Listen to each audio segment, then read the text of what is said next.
Alright, this is Mr. Ochoa's class. We are reading Spooky Spinechillers. It's a 5.6 if you're testing AR, and it was written by Andrew Duncan. Funny name. Ghosts and Spirits. It's nearly midnight. Your friends dare you to go inside a deserted old house that everyone says is haunted. You creep up to the front path to the old oak door. You switch on your flashlight and turn the knob. The floorboards creak as you walk along the cold, empty hallway. It smells musty as though no one has been there for years. Trying to be brave, you shine your flashlight on a dusty old portrait. When you wipe away some cobwebs, a pair of evil-looking eyes stare back at you. Wait, did the eyes just move? Is this old house really haunted? You might never find yourself in a real-life ghost story like that. But read on to discover 7 incredible ghost stories from around the world. They all have something in common. They are all absolutely true. The next victim. Arthur Furwin was lost. The 20-year-old student was on vacation on the southeast coast of Ireland. He was staying with friends at an army barracks. He had been for a walk, but now he could not find his way back. As the sun went down, a gloomy twilight settled over the land. Arthur wrapped his red scarf around his neck and stumbled on along the path by the coast. Soon it was dark, but Arthur could just see his way by the light of the moon. At last, after what seemed like hours, he saw a light. As Arthur got closer, he saw that the light came from a fishing boat moored in a bay. An old man was on the deck, mending a fishing net.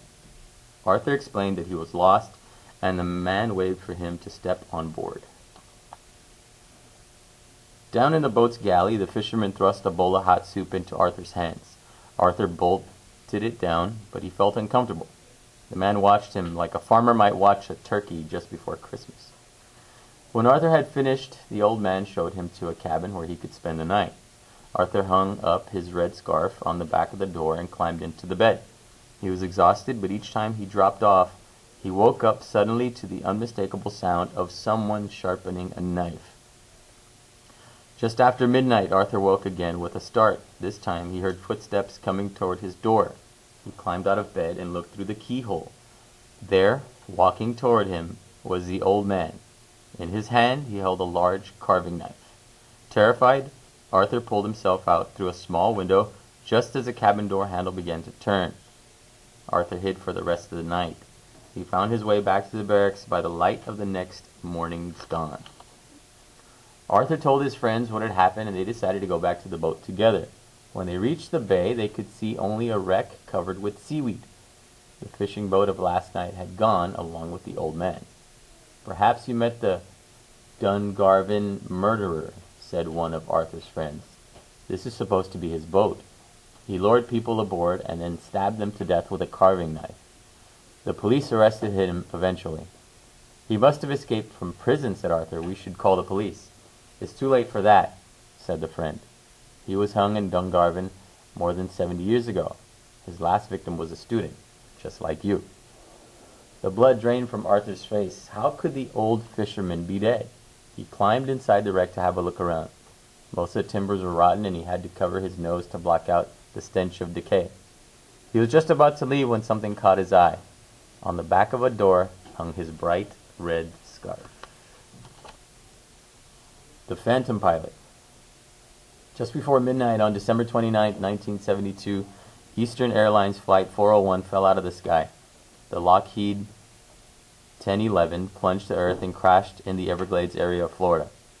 Of the 176 people on board, 99 died, including the aircraft's captain, Bob Loft, and the flight engineer, Don Repo. The terrible accident shocked everyone in the country and cast a shadow over the whole of Eastern Airlines. About 3 months after the crash, a high-ranking executive of Eastern Airlines boarded an airline aircraft for Miami, Florida. He spotted a man in captain's uniform sitting alone in the first-class section and went to sit down beside him. The executive struck up a conversation with the captain. After a few minutes, he realized that he was talking to Bob Loft. Then the captain faded away. A week later, an Eastern Airlines captain and 2 of his crew went into a staff room at John F. Kennedy Airport in New York. They all saw Bob locked in a chair. He talked to them for a while, then vanished. The men were so shocked that the airline had to cancel their flight. 3 weeks after that incident, a woman was sitting in the first-class section of a flight to Miami. She was worried about the man in an Eastern Airlines uniform sitting next to her. His face was all white, and he looked ill. So she called the flight attendant. The flight attendant leaned down to speak to the man, but he ignored her. Then as she touched his arm, he slowly faded away, leaving only an empty seat. When the plane landed in Miami, the woman was taken to a hospital in a state of shock. Later, when she saw photographs, she identified the ghost as flight engineer Don Ripple. Over the next few months, more than 10 flight attendants claimed to have seen Don Ripple. Once he appeared to men loading food onto the aircraft, then fled in terror. They fled in terror. On another occasion, he warned a crew to watch out for fire on their aircraft. When fire broke out in one of the engines, the crew was ready and dealt with the fire quickly. The ghost of Don Ripple seemed to appear more often on some aircraft than on others. Rumors began to spread that all the planes on which he had appeared had replacement parts taken from the crash flight 401. It is unusual practice for an airline to use undamaged parts from a crashed plane in another plane if they pass strict safety tests.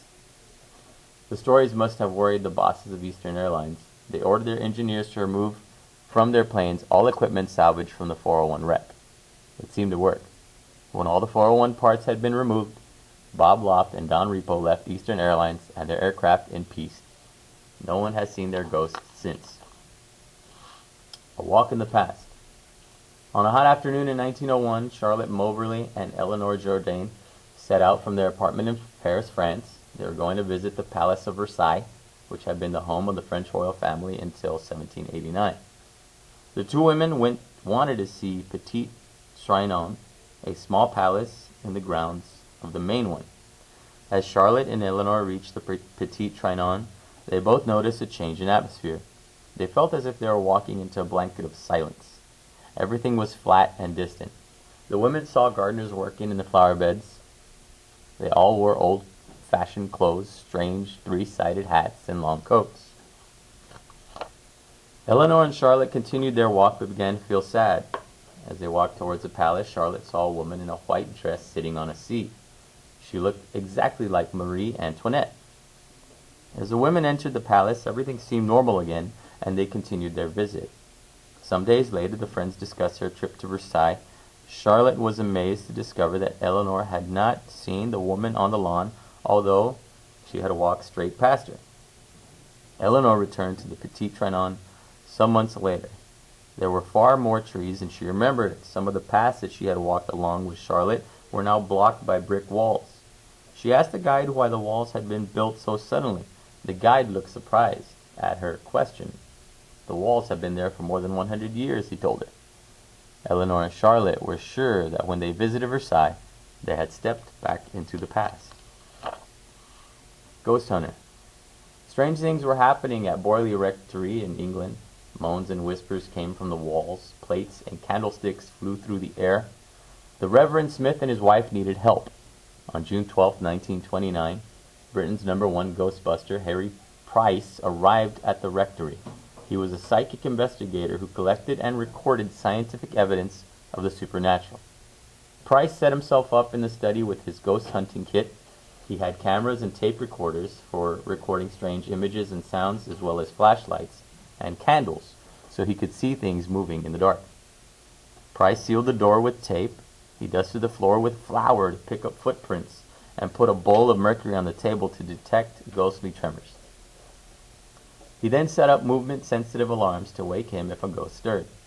But none of this equipment stopped an invisible presence from locking the study door from the inside without Price noticing. Harry Price was fascinated by Borley Rectory and declared it to be the most haunted house in England. He rented the house for a year and moved in a team of researchers. The team carefully noted everything they saw. During the investigations, Price discovered that one ghost appeared again and again. It was the ghost of a nun, and since 1885 at least 10 people had seen her in her flowing robes. Price looked into the Borley records and learned of a tragic local legend. In the 11th century, when a monastery stood on the site of the rectory, A young nun and a monk fell in love. They tried to run away together, but were caught. The monk was beheaded and the nun was walled up and left to die.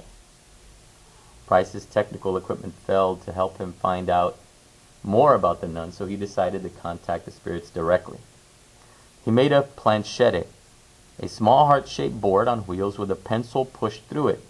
He placed it on a sheet of paper, rested his hand on it, and waited for the Borley ghost to contact him and guide his hand. After a while, the planchette began to move. It confirmed on the paper that long ago a nun had been murdered in the monastery. It also predicted that a fire would destroy the rectory and that someone would discover the body of the nun beneath the ruins. As predicted, Borley Rectory burned to the ground in 1939. Harry Price dug up the cellar to see if the spirits of the planchette had been right about the nun too. It wasn't long before his shovel hit something. He leaned down and brushed away the dirt. There was the skull of a young woman. It had to be the nun's. Price arranged for the bones to be buried in a nearby churchyard, but the spirits did not rest.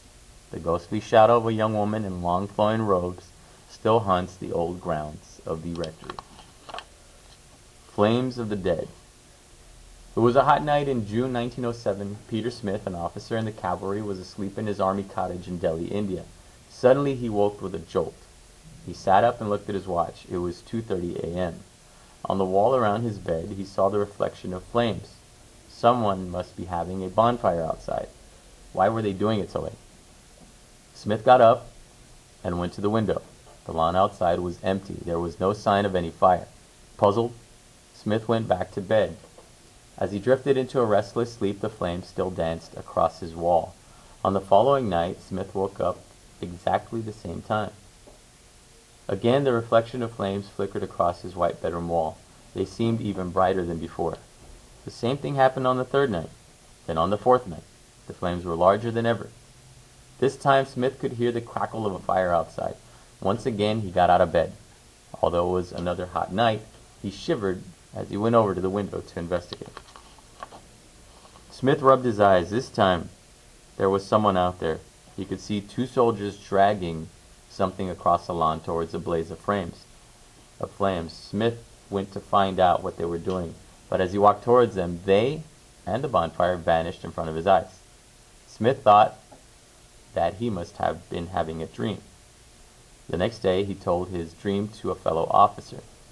"Your dream sounds like something that happened here 50 years ago," said the officer, and he told Smith the story.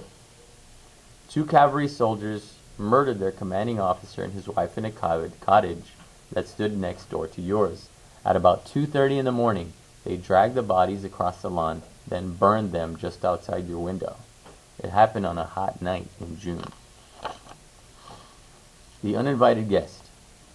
When Hilary Spence returned to Las Vegas from a holiday in England, she took home a small cottage made of pottery. It was a present from her Aunt Jean and had been in the family for years. Her aunt had kept stamps in it, and Hilary decided to keep stamps inside it too. She put the cottage on a shelf in her kitchen. After a few days, Hilary noticed a change in the atmosphere in her house. She saw dark shadows appear out of nowhere and move around the room. Areas of the kitchen suddenly became icy cold. One night, Hilary was cleaning up in the kitchen when out of the corner of her eye she saw something move. She turned to look. There in the corner of the kitchen was a tall man wearing a top hat and old-fashioned clothes. He walked straight past Hilary and through the kitchen door. Then he vanished. Hilary was certain that she had seen a ghost and thought that he must be linked to the shadows and the cold spots. She wondered if he had come to her house with the little cottage, because they both appeared at the same time. When her daughter Billy came to visit her, Hilary told her about the cottage. Billy loved a good ghost story and was fascinated by the pottery cottage. She decided to take it home with her and put it in her own kitchen. Very soon, Billy noticed dark, menacing shadows moving across the walls. It was as if an invisible person had entered her house. Then one night, just after midnight, Billy lay in bed thinking about the cottage. Suddenly, she heard footsteps in the corridor. She crept out of bed and slowly opened the door. Nervously, she looked out. A tall man in old-fashioned clothes stood on the landing. He looked just like the man that her mother had described to her. Before Billy could speak, he faded away into nothing. Billy sensed that the ghost was unhappy, but she did not know why. Maybe he did not like her mother's stamps that were still inside the cottage. She took the stamps out and put in different things instead. First she tried money, then her collection of pens and pencils, but the shadows continued to appear. She swapped the pens for biscuits, but that didn't work either. The ghost still seemed to be unhappy. Billy ran out of things to put inside the cottage and decided to leave it empty. Immediately the strange atmosphere in the house lifted. Billy knew that at last the ghost was happy, now that he had the cottage to himself. Since then, Billy has not seen any more strange shadows, neither has she seen the tall man in the top hat. The little cottage is still in her kitchen. It's empty, of course, or is it? The last command. "Fire, fire," shouted the terrified seaman at the top of his voice. He ran up from the ship's hold, followed by a cloud of thick black smoke. It was 1902, and the sailing ship Firebird was 3 days away from Bombay in India. A storm was brewing, and the sea was rough, and an oil lamp had overturned in the hold, setting fire to a bag of spices. The blaze spread quickly. Every crew member tried to fight the fire, but it was hopeless. One of the tall wooden masts caught alight, and the flames licked dangerously at its sails. "Lower all the lifeboats," shouted the horrified captain to his men. "Abandon ship." As the crew leaped to safety, the ship's mast broke. "Look out," a man called. But no one heard him above the roar of the flames. The falling mast struck the captain, killing him instantly. A sailor bravely rescued the captain's body and jumped into the sea. Seconds later, the Firebird slipped beneath the waves and disappeared forever. 2 miles from the fire, another ship, the James Gilbert, was sailing away from the storm. A young helmsman was at the wheel. Suddenly, a man in a captain's uniform appeared before the helmsman. He had a terrible scar down the side of his face. The young man did not know the captain, but he stood to attention. "Change course to north by northwest," ordered the captain. The young sailor hesitated. He knew that the new course would take the James Gilbert straight into the storm, but it wasn't his place to argue. He always had to obey a captain's orders. The captain of the James Gilbert was in his cabin. When he felt his ship turn, he rushed up on deck. "Why have you changed course?" he shouted at the helmsman. "You are heading towards the storm." The terrified helmsman pointed towards where the scarred captain had been standing, but the stranger was nowhere to be seen. At that moment, a voice from the crow's nest high up on the mast called out, "Lifeboats ahoy!" The James Gilbert's new course had taken her directly into the path of the Firebird's drifting lifeboats. The storm grew worse, and the crew of the James Gilbert began to pull the drifting men on board, one by one. The helmsman reached down to help a man in a lifeboat. "It's a miracle that you sailed this way," said the sailor. We would never have survived in these lifeboats. Will you help me lift our captain's body on board?" The helmsman took the body and hauled the dead captain on board. He laid the dead captain on the deck. It was only then that he noticed a dreadful wound on the side of the man's face. This was the stranger who had ordered him to change course. The young helmsman staggered backwards, staring at a dead body. At the dead man. "What's wrong, boy?" asked the captain of the James Gilbert. "You look as if you've seen a ghost." "I think I have," replied the shaken helmsman. At last the James Gilbert turned and headed away from the storm.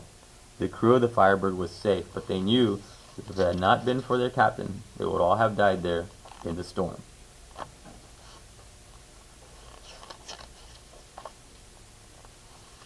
That's it.